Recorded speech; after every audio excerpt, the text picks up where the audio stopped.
प्रधानमंत्री तीसरी बार शपथ लेंगे नरेंद्र मोदी। ऐसा नहीं कि नरेंद्र मोदी ही तीसरी बार शपथ ले रहे हैं, नेहरू इस बार 3 बार शपथ ले चुके हैं, अटल बिहारी वाजपेयी ने तो 4 बार शपथ लिया था। ये जरूर है कि वो सरकार 5 साल एक ही बार चला पाए, बाकी छोटे छोटे टर्म थे। लोग कह रहे हैं कि क्या नरेंद्र मोदी ने 2 टर्म तो लगातार 5-5 साल पूरे किए हैं, क्या वो तीसरी बार टर्म पूरा कर पाएंगे? मेरी रुचि इसमें नहीं है। मेरी रुचि इसमें है कि सोचिए, आज मीडिया में हंगामा है, वही मीडिया जो पिछले 10 साल से नरेंद्र मोदी जी के साथ है, चुनाव में साथ है, फर्जी ओपिनियन पोल करता है, फर्जी एग्जिट पोल करता है, लॉकडाउन को वो मास्टर स्ट्रोक बताता है, कोरोना को मास्टर स्ट्रोक बताता है, नोटबंदी को मास्टर स्ट्रोक बताता है और आपको मरते हुए छोड़ देता है। उसी मीडिया में आज हंगामा है। लेकिन सड़कों पर आप देखेंगे तो कहीं कोई खुशी नहीं है, कहीं कोई लड्डू नहीं बट रहा है, पब्लिक में चर्चा नहीं है। सिर्फ टीवी अखबार में प्रधानमंत्री नरेंद्र मोदी की चर्चा है। लोगों ने ऐसा लगता है जैसे छोड़ दिया है कि ठीक है, हमने वोट उनके खिलाफ किया। सबको पता है कि चुनाव कैसे जीता गया है। किसी को भी चुनाव आयोग पर भरोसा नहीं है, ईवीएम पर भरोसा नहीं है। कुछ लोग कह रहे हैं कि तो फिर 232 सीटें कैसे आई। लोग कह रहे हैं कि एक तरफा, वही तो लोग कह रहे हैं कि जब हमने वोट दिया ही नहीं तो 240 सीटें कैसे आ गई। और इसलिए लोग कह रहे हैं कि 240 मतलब 420 ही। अखिलेश यादव ने भी ये ट्वीट किया है कि ये सब बेईमानी से है। उन्होंने यहां तक ट्वीट किया है कि किस तरह से 20 सीटें उनको यूपी में हराया गया है। तो बीजेपी की विश्वसनीयता संदिग्ध हो चली है, खतरे में है। और वो 10 साल, 50 साल, 100 साल भी राज करें, लोग कहते हैं, जो आम लोग हैं, खासकर दलित, पिछड़ा, गरीब, किसान, अल्पसंख्यक, उनको लगता है कि ये सरकार चुनाव से जीत कर नहीं आई है, ये सरकार मैनेजमेंट के दम पर है। ये जो सिस्टम में जो चपरासी से लेकर चीफ जस्टिस तक जो जातिवादी, मनुवादी लोग बैठे हैं, उनकी वजह से है। उसके बाद भी लोगों को लगता है कि कम से कम चलिए, हमने जो हिम्मत दिखाई डेमोक्रेटिक सिस्टम में, डर तो खत्म हुआ है। तो प्रधानमंत्री नरेंद्र मोदी प्रधानमंत्री बन जाए, लेकिन उनकी विश्वसनीयता खतरे में, और ऐसा लोग कह रहे हैं। ना भरोसा हो तो आप जाके लोगों से बात कर लीजिए। और इसलिए कोई कह रहा है कि 161वें स्तर पर है भारतीय मीडिया, तो मात्र सिर्फ और सिर्फ टीवी अखबार में चर्चा है नरेंद्र मोदी की, लेकिन सोशल मीडिया के अलावा सोचिए और कहीं चर्चा नहीं है। तो ये सबसे बड़ी खबर बता रहा हूं कि किस तरह से प्रधानमंत्री मोदी की विश्वसनीयता खतरे में। अब आते हैं मंत्रिमंडल पर। ये तो साफ है कि प्रधानमंत्री नरेंद्र मोदी से दलित, पिछड़े, किसान, अल्पसंख्यक, आदिवासी नाराज हैं। तो सवाल है कि क्या उनको लिए वो प्लान बी बनाएंगे। सोचिए, पंजाब में एक हारे हुए कैंडिडेट को भी मंत्री बना रहे हैं क्योंकि उनको वहां जगह चाहिए। तो प्रधानमंत्री नरेंद्र मोदी का ये जो सिंबॉलिक राजनीति है, ये शानदार होता है। उन्होंने पिछले बार भी 27 ओबीसी मंत्री बनाए थे, दिया किसी को कुछ नहीं। वह खैर सवर्ण मंत्री की भी कोई हैसियत नहीं थी। इस बार ऐसा नहीं है। नवीन पटनायक खत्म हो चुके हैं, जगनमोहन रेड्डी खत्म हो चुके हैं। नीतीश कुमार और नायडू का क्या होगा? ये बात तो तय है कि जो लोग बीजेपी के साथ थे वो सब खत्म हो चुके हैं। एआईडीएमके, जयललिता की पार्टी खत्म, स्वाहा। जगनमोहन रेड्डी चुपके चुपके बीजेपी के साथ थे, स्वाहा। नवीन पटनायक चुपके चुपके बीजेपी के साथ थे, मामला खत्म। बच गए नीतीश कुमार और चिराग पासवान। यूपी में सोचिए, राजभर खत्म, अनुप्रिया पटेल से 2 से 1 पर आ गई, नीतीश जी 15 से 12 पर आ गए, चिराग पासवान 6 से 5 पर आ गए। तो सबको नुकसान हुआ है, खुद बीजेपी को भी नुकसान हुआ है। तो सवाल है कि बीजेपी क्या पिछली बार बच पाएगी, ये बड़ा सवाल है। लेकिन मेरी रुचि होगी मंत्रालय किसको मिलता है। अभी तक खबर आ रही है अमित शाह, राजनाथ सिंह, अश्विनी वैष्णव, निर्मला सीतारमण, नितिन गडकरी। तो सोचिए, इसमें अश्विनी वैष्णव बैकवर्ड समाज से हैं, बाकी अमित शाह, राजनाथ सिंह, निर्मला सीतारमण, नितिन गडकरी, पीयूष गोयल, ये सारे जनरल कैटेगरी के हैं। देखना पड़ेगा कि पोर्टफोलियो किसको क्या मिलता है।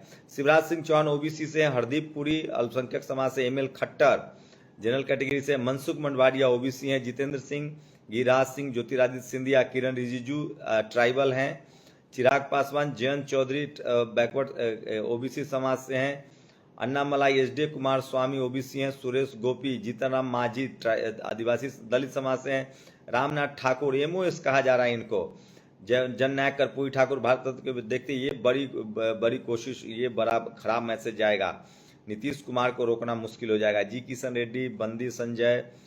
तो ये बात तो तय है कि ये जो मंत्रिमंडल है, मोदी सरकार में बनने वाले मंत्री जो हैं, तो सोचिए बहुत सारे लोग का मंत्रालय गया भी है। स्मृति ईरानी और गोली मारो वाले मंत्री जो है नहीं है। लेकिन सवाल है कि इनको पोर्टफोलियो क्या मिलता है। मैं इस पर देखूंगा कि finance ministry, rail ministry, defence, ये सब किसके हिस्से में जाता है। और नीतीश कुमार, ये बात होता है कि इंडिया गठबंधन में ममता बनर्जी और अरविंद केजरीवाल नहीं चाहते थे कि नीतीश कुमार पीएम कैंडिडेट बने। खैर, ये भविष्य की बात है, लेकिन इतना तो तय है कि ममता बनर्जी भी अपने गेम प्लान को लेकर चल रही है। अभी वो भले बीजेपी से नाराज हैं, लेकिन बहुत लोग कह रहे हैं कि जब मौका मिलेगा तो बीजेपी के साथ अरविंद केजरीवाल और ममता बनर्जी जा सकते। लेकिन ये तो बात तय है कि अब कोई बीजेपी के साथ नया अलायंस ढूंढना उनके लिए मुश्किल होगा, क्योंकि लोगों को लगता है कि जो लोग उनके साथ गए हैं उनका राजनीतिक कैरियर और उनकी पार्टी ही खत्म हो गई है। लेकिन बीजेपी को सबसे ज्यादा नुकसान उन दलों ने किया है जिनको उन्होंने तोड़ा। एनसीपी को तोड़ा, उन्होंने नुकसान किया है। शिवसेना को तोड़ा, उसने नुकसान किया है। आरजेडी ने भी बिहार में पिछली बार 39 सीटें थी, इस बार 8 सीटों का नुकसान हुआ है। ये भी बड़ी खबर, 4, 2, 6, 2, 8 सीटों का नुकसान हुआ है। तो फायदे में तो सब है। अधीर रंजन चौधरी, सोचिए किस तरह से ममता बनर्जी ने 10 सीटों का फायदा दिया है, उसके बाद आम आदमी पार्टी ने 7 सीटों का फायदा दिया उनको, 7, 3, 10 सीटों का। गठबंधन में रहते हुए भी ये लोग अलग अलग चुनाव लड़ रहे थे। लेकिन सबसे ज्यादा कांग्रेस का जो हट है ना कि राहुल ही प्रधानमंत्री बनेंगे, ये बड़ा हट है। देखते हैं आगे क्या होता है। नीतीश कुमार भी मजे हुए खिलाड़ी हैं। अधीर रंजन चौधरी ने बड़ा नुकसान किया है। तो ममता बनर्जी, देखते हैं। ममता बनर्जी, मुझे लगता है कि फाइनली अब बीजेपी के साथ उन्होंने जितना खेल बिगाड़ना था बिगाड़ दिया, नीतीश जी को गठबंधन से हटा दिया। लेकिन अब वो शायद नहीं जाएंगी बीजेपी के साथ, क्योंकि उनका कैडर वोट मुस्लिम वोट है और वो उसे खोना नहीं चाहेंगी। प्रतापगढ़ में मौलाना फारूक ने अपने पुराने मित्र चंद्रमणि तिवारी से एक जमीन खरीदी थी। पूरे पैसे मौलाना साहब ने चंद्रमणि को दिए थे। इसके बाद चंद्रमणि ने आधी जमीन मौलाना को दे दी। आधी जमीन का बनामा पड़ोसी पप्पू ने कर दिया। वहां उनकी हत्या हुई है। तो यूपी में योगी आदित्यनाथ ने कहा है कि पेपर लीक अब नहीं होने देंगे। नीट में जिस तरह की गड़बड़ी हुई सबके सामने है। चुनाव आयोग की विश्वसनीयता अभी भी खतरे में है। जिस तरह से काउंटिंग कुछ हुई, वोट कुछ और निकले, उसको लेकर अखिलेश यादव ने सवाल उठाया कि मैं भरोसा नहीं करता हूं अभी भी ईवीएम पर। बीजेपी को जो भी 240 सीट आई है वो 420 से, 240 के अंक इधर उधर कीजिए तो 420 से। ये अखिलेश यादव का बयान है। इस तरह के लोग सोशल मीडिया पर लिख रहे हैं। उत्तर प्रदेश जिला मुरादाबाद, गांव मोहनपुर, ग्राम प्रधान ने एक गरीब महिला के घर पर बुलडोजर चलवा दिया। तो इस तरह की खबरें यूपी से। इस सब का बहुत नुकसान हुआ है। जितना अत्याचार हुआ यूपी में उसका लोगों ने बदला लिया और दलित पिछड़े बैकवर्ड एक साथ आए हैं। और कल रिपब्लिक न्यूज चैनल पर वरुण पुरोहित, इसने सीधे सीधे कहा, कांग्रेस का नेता, इन्होंने कहा कि हम आरक्षण के खिलाफ हैं। तो सोचिए, सवर्ण नेता किसी पार्टी में हो वो आरक्षण के खिलाफ ही होते हैं। प्रियंका भारती ने जवाब दिया कि आरएसएस के स्लीपर सेल है। तो सोचिए, विपक्ष ने आरक्षण के मुद्दे पर, संविधान के मुद्दे पर चुनाव लड़ा है। जूता पहनकर अमर जवानों को नमन करते नरेंद्र मोदी, ये भी बड़ी खबर है। नरेंद्र मोदी जिस तरह से जूता पहनकर गए थे। तो अब जमकर आंदोलन हो रहा है। आज नीट को लेकर आंदोलन हुआ है। तो नरेंद्र मोदी के लिए अब इतना आसान नहीं होगा। जंतर मंतर से बैरिकेड हटाने पड़ेंगे। और कौशाम्बी में बच्ची के साथ रेप करने वाले प्रिंसिपल डीके मिश्रा को पुलिस ने सही सलामत गिरफ्तार किया। सोचिए, दलित पिछड़ा मुसलमान आरोपी होता है तो इनकाउंटर, गोली मार दी जाती है, और ये मिश्रा साहब को बाल बांका भी नहीं हुआ। तो इसी को लेकर सवाल पूछते हैं लोग कि क्या यूपी में जाति देखकर कार्रवाई होती है? कोई दलित, पिछड़ा, आदिवासी, अल्पसंख्यक हो। ये सोशल मीडिया पर प्रचार कार्यकाल सूची, लखनऊ की तस्वीरें सोशल मीडिया पर वायरल है। इसमें एक भी गैर सवर्ण नहीं है। तो इसी की लड़ाई है। सोशल मीडिया की वजह से समाज जागरूक हुआ है, लोकतंत्र जागरूक हुआ है, और इस वजह से लोग और जाकर जागरूक कर रहे हैं। आज भगवान बिरसा मुंडा की शहादत दिवस है। ब्रिटिश राजा, महाराजा, नवाब, जागीरदार, जमींदार, महाजन और साहूकार मिलकर भारत का शोषण व्यवस्था चलाते थे। इसी शोषण व्यवस्था के खिलाफ धरती आबा बिरसा मुंडा जी उठ खड़े हुए। तो सोचिए, लड़ने वालों का इतिहास लिखा जाता है और आज भगवान बिरसा मुंडा को लोग नमन कर रहे हैं। तस्वीरें नहीं दिखा सकते। 5 जून को मिर्जापुर के रहने वाले रोजगार सेवक राजीव मौर्य को कार से टक्कर मारकर कुचल दिया गया है। सोचिए, आरोपी हैं सुरेंद्र कुमार दुबे, संतोष कुमार दुबे, अमरेश दुबे, बालेंद्र मणि त्रिपाठी ने साजिश के तहत इस घटना को अंजाम दिया। सोचिए किस तरह से एक यादव की हत्या हुई थी और उसके बाद उसका राजनीतिकरण हुआ था। उसको लोग भूले नहीं। तो दलित पिछड़ों की लगातार हत्याएं हो रही है। और पंजाब में भाजपा को जमना है तो पूरे हारे हुए रवनीत बिट्टू को मंत्री बना रहे हैं। हमारे वाले गुजरात में 14% दिलाने वाले लोगों को पसंद संसद बनाने से बेहतर मालीवाल और हरभजन को चुनते हैं। यही तेजस्वी यादव से गलती हुई है। उन्होंने बिहार में संजय यादव को चुना जो हरियाणा से हैं। यूपी से घट गई सवर्ण सांसदों की नुमाइंदगी। सोचिए 80 में 34 ओबीसी, 18 एससी, 5 मुस्लिम।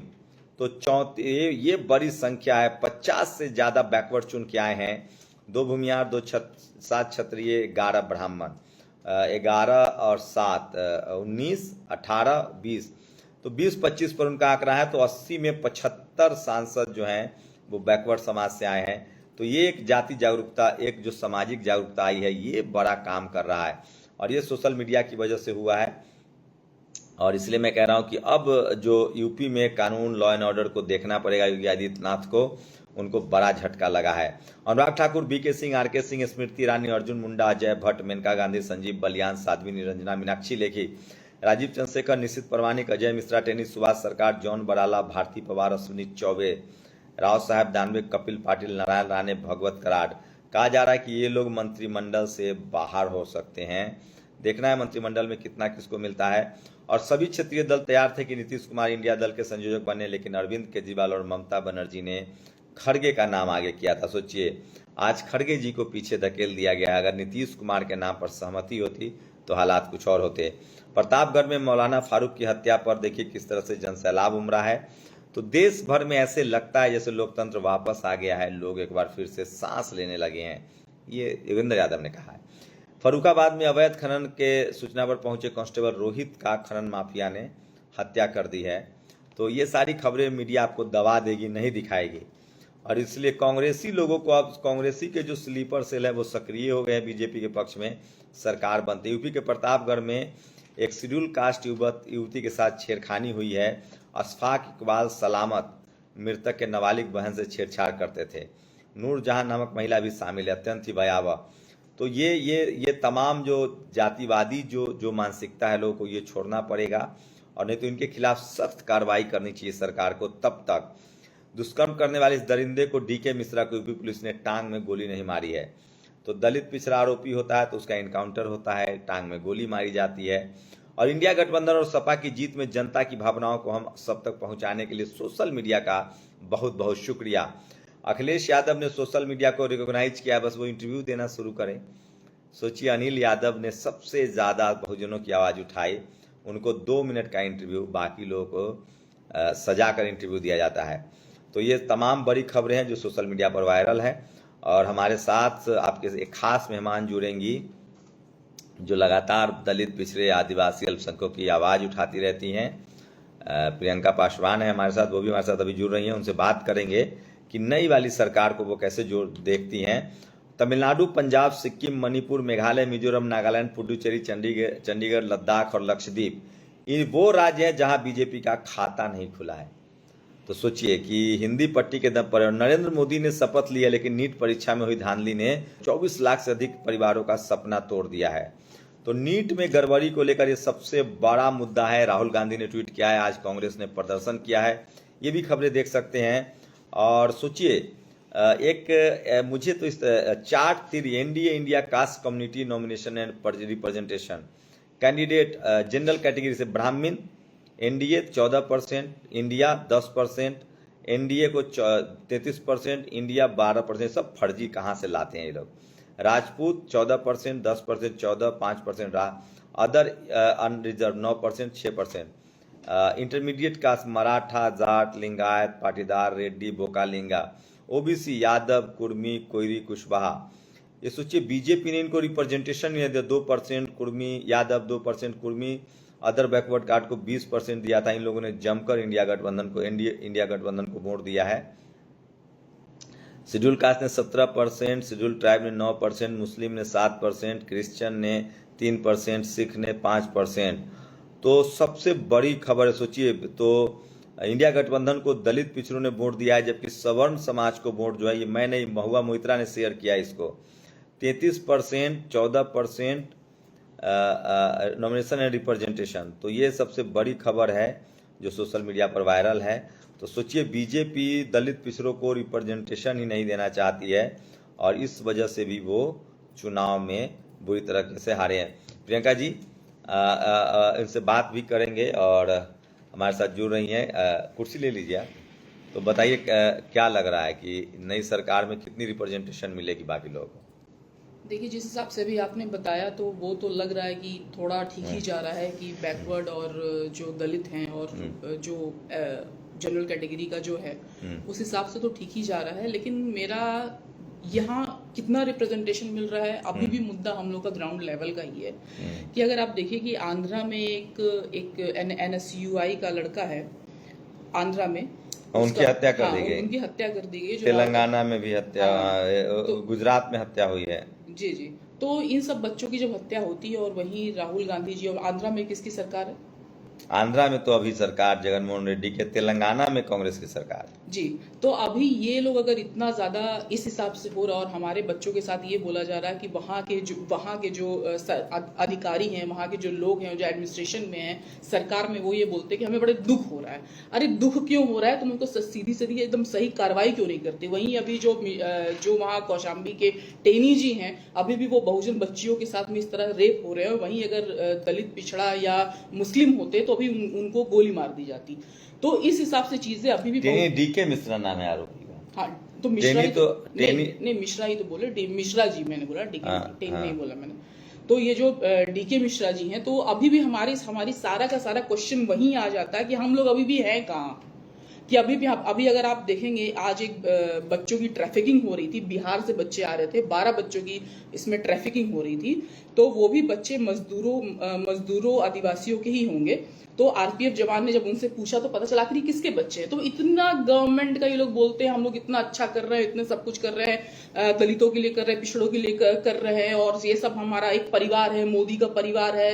या राहुल बोलते हैं कि नहीं, ये हम लोग संविधान के नाम पे जिन्होंने अभी अच्छा प्रदर्शन इन लोगों ने किया। तो ये लोग अपना एक, जैसे कि सोशल मीडिया अगर अपना चलाते हैं अपना व्यू रखने के लिए, अपना पार्टी का व्यू रखने के लिए, तो एक बहुजनों के लिए, जो देश के आम नागरिक है, गरीबों के लिए ये लोग ऐसा सोशल मीडिया जैसा क्यों नहीं चलाते कि लोग जागरूक हों, और ये लोग सरकार को भी क्यों नहीं करवा सकते? नेशनल दस्तक है ना, आप उनसे क्यों उम्मीद? हम लोग को खुद कर अपनी लड़ाई लड़नी पड़ेगी। नहीं, देखिए, अगर आप वोट ले रहे हैं संविधान बचाने पे, लोकतंत्र बचाने पे, अगर आप वोट ले रहे हैं, मैं यहाँ अखिलेश यादव को भी बोल रही हूँ, अगर इस नाम पे ये लोग वोट ले रहे हैं, तो जिस हिसाब से उनका सोशल मीडिया, सारी मीडिया चलती है, तो उस तरह ये लोग ये सारी खबरें भी मेन स्ट्रीम या अपने सोशल मीडिया से क्यों नहीं उठाते हैं?